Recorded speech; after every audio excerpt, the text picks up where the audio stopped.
This is Algebra 1, Term 2, Lesson 6. And today we're looking at piecewise functions. We will do a Desmos activity that will take the bulk of your time. Then journey of a car will be a very quick activity in GeoGebra. And then walk the line again. This is going to determine whether you need 2 days or not. You could take a lot of time on this third activity, or you could pare it down. I'll give you some options depending on your time frame. So let's take a look at our Desmos activity. So this is the Desmos activity. It does say 45 to 60 minutes, but I have added quite a bit to Mr. Unger's activity that he created originally, so it actually may take you 60 or even longer to do it. So you'll need to decide how you want to handle this. Also, there are 15 different screens in the activity, and most of this provides some sort of self-checking, not for you as much as for the kids. So it will show them what they're doing, like it will graph the equations that they enter and so forth. And I'll show you that as we go through it. This is introducing kids to terminology, and that is always tough to do and be faithful to an inquiry process. But you do want to give them opportunities to think about things, to look at things, to notice things, and wonder things before you just give them flat out everything. So I did give them that this is a piecewise function and this equation fits it, but I am asking them to tell me something that they notice or something that they wonder, a question they might have. This is your parent function, y equals the absolute value of x. Why in the world would we write this big piecewise function for it? Good question. Maybe you wouldn't.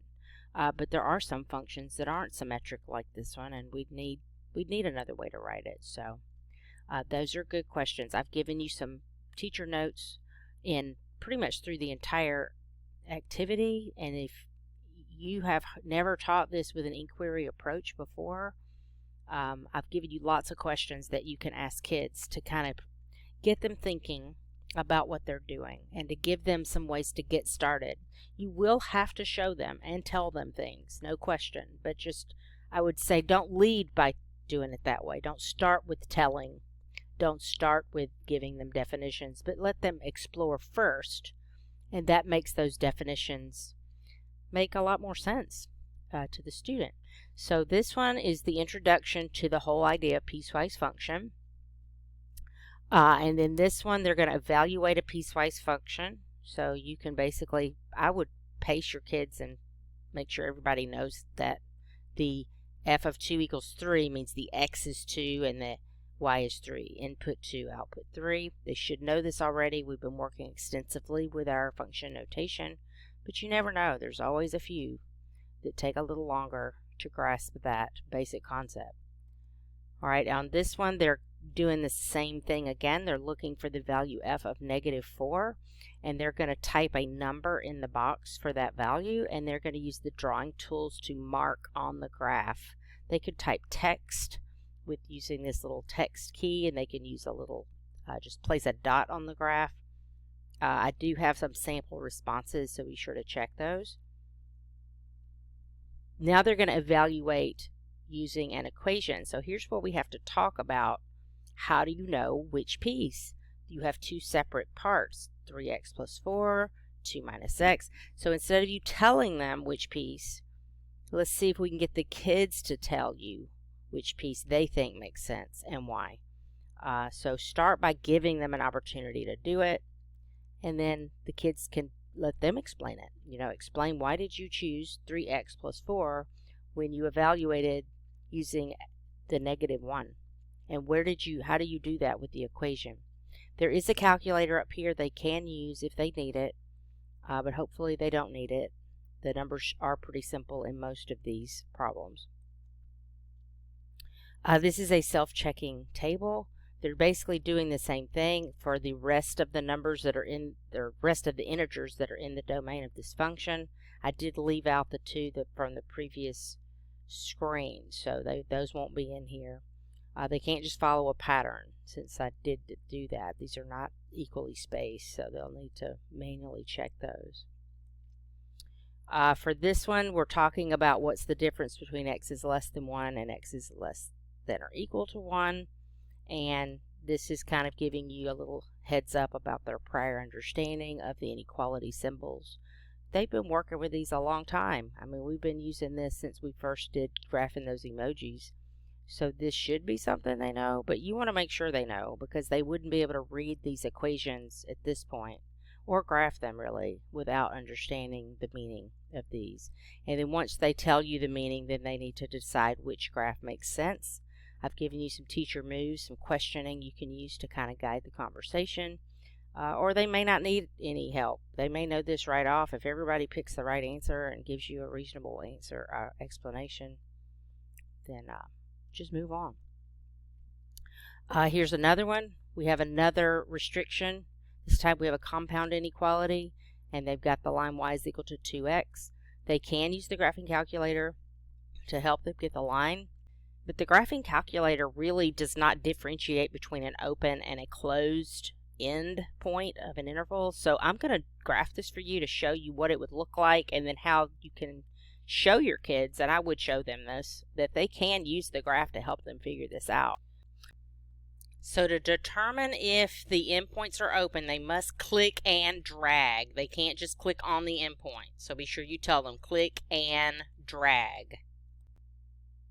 The next screen is a real life episode, so it's just a little story, and they're going to use this graph to help them put this in order. There are no units given in this graph. Be a good conversation, like what units should we use here? Minutes, hours, seconds, distance, what would we use? Feet, miles. This is the same piecewise function, but we're going to now start graphing. So this is where they have to get into typing an equation and restricting the domain with the curly brackets. This is a skill they should know, but you know, as always, there's always some that don't, and that's why we have to come back again and again to these skills. But I did put in your teacher moves the proper notation to use to get it to create the second piece. The interesting thing about this graph is technically they could create any piece they want because this cool feature that I found actually creates a graph based on what you type in there. So you could type any of the pieces and it'll work. I don't know if you want to tell them that, but one piece here, and then on the next screen we're going to finish these out. These little subscripts are kind of handy. It's an alternative way of creating a piecewise function in Desmos, is to use subscripts for each piece. So the first and second piece are done, and those are basically there to give them some pointers. And here's where you really need to start talking about whether or not to include these endpoints. So if I click on this graph, it shows me these endpoints. I made it so that they will all show up when they click, because sometimes they're undefined and when you click on them they don't, but I fixed it so that they would be. But they need to decide if that makes sense to include the endpoints or not. So this 2 was included in the first piece, so that means 2 was not included in the second. And if 3 is included in the second piece, that means I can't include 3 in the third, because each number in the domain should have a single home. It shouldn't have multiple pieces. Even though it's technically the same number in either piece, it's just bad form to have 3 in 2 different places. So when they're typing these, that's a tough thing to learn. It may not be this lesson where they need to learn it, because they're learning a lot in this lesson. So you could postpone that conversation to a future lesson, but you need to have the conversation. Every X in this domain needs to have one and only one home. That's the way I approach it. So if you have your 3 in piece 2, don't put your 3 in piece 3, and so on. They'll learn it. This is probably one of the toughest concepts to get for some kids, because it looks exactly the same if you put it or not in Desmos. You can't see it, and that's why it's so important to have that conversation. Alright, so this one, they're going to type an equation and type the domain. For this domain, they do not need the curly brackets. It automatically works, and this is going to trace their function. So once they type in the function, they type in the domain, they trace the function, it's going to show a little black line in the graph. It doesn't handle the endpoint at all. So the endpoint is going to look the same no matter what you do, but it will handle everything else. So Good practice for graphing lines because it's self-checking. And then this one too. Here's another piece. Write an equation. What is the domain? Trace the function. Now when they get here, it's going to put their two pieces here, and you can trace it on here, and it will trace the two functions. But when I put it together, I'm actually putting the pieces in reverse order from the order they appeared in the activity. And this is a good time to talk about that. Normally our pieces are in order from left to right on the graph, like you would put this piece before this piece because you read from left to right on a graph. And I put all that information in the teacher moves. Depending on the time frame, and depending on how overwhelmed your kids are. I mean, if they're overloaded already, that conversation can be saved for some other day. But I'm at least given the opportunity for that conversation by asking, what do you notice? Why is it in this order? And then here, this is the last slide. They're going to write each piece. This one, I do give you the proper domains, the curly brackets on these. So if you need to see how that looks, just click on Teacher Moves to get the two equations. The equations can be written in any form. As long as they're equivalent, it will work. Those endpoints that are open need to be open in those domains. So you have to check these, unfortunately. It will look the same in the graph no matter. So that's all I got for this activity. So our next task is to visit GeoGebra, and there's a cute little graph with a racing car, and it's going to be running when they get there, which I find fascinating. I don't know how they did that, but it runs automatically. So you can watch the movement of the car and relate it to the graph. Now, if you want, you could add a bunch of questions here about the movement of the car. Where's the slope positive? What is this telling you about the car? Where's the slope 0? What does that tell you about the car? What is the fastest rate in this graph, and what is the slowest? Is the speed the same as the rate? Not really. His speed is always positive or 0. His speed can't be negative. So you could talk about all that. I did not. I basically said, take a screenshot of this, write a piecewise equation for this, and put this in your graph. So here's a real-life example of a distance time graph that can be created into a piecewise function with 3 linear pieces. So good practice. I would have them build it in Desmos. Maybe have both of these up at the same time, side by side, and have them build this function 3 pieces in Desmos. And when they are done, they will write it out on a whiteboard, and they will insert a picture of their piecewise equation on this screen. So they need not only the screenshot from GeoGebra of that graph, but they need their piecewise equation. And then I ask them one question: what is D of 2 and what does that represent? So I will give you the answers to these in your show notes, and I will also provide you an example of this solution here. Again, if you want to extend this, maybe go into a second or third day for this lesson. You could add slides and ask loads of questions, because that's a really rich graphic there with lots going on. So you could go back and review rates. You could review lots of things. Okay, the last activity is walking the line again. So here we're going to create a walk the line piecewise function. You may recall these earlier in the year. And so this activity could take half a day. It could take a long time depending on what you decide to do. But you could have your students work in teams. So it says here, create a walk the line graph with your team using only straight line segments. Write an equation for the function that represents your graph. Insert a photo. Describe how you moved. And so again, they would need to put the equation on a whiteboard and take a picture. I do that because typing a piecewise equation with the brackets and the commas and the separate pieces is extremely difficult, if not impossible, to do in slides. And there are some things out there, some places. I'm going to give you a link in your teacher guide, actually, to a place that lets you type these.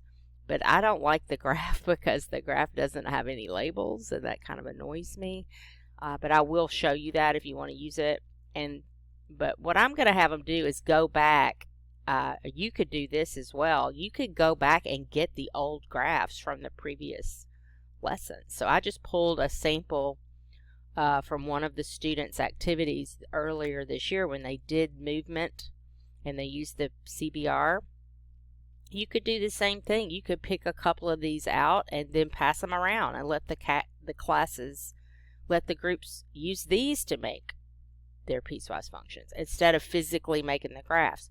But if you do that, I highly recommend having at least 1 or 2 graphs done in class so the kids can get their minds wrapped around how the motion fits the graph, because they have slept since then.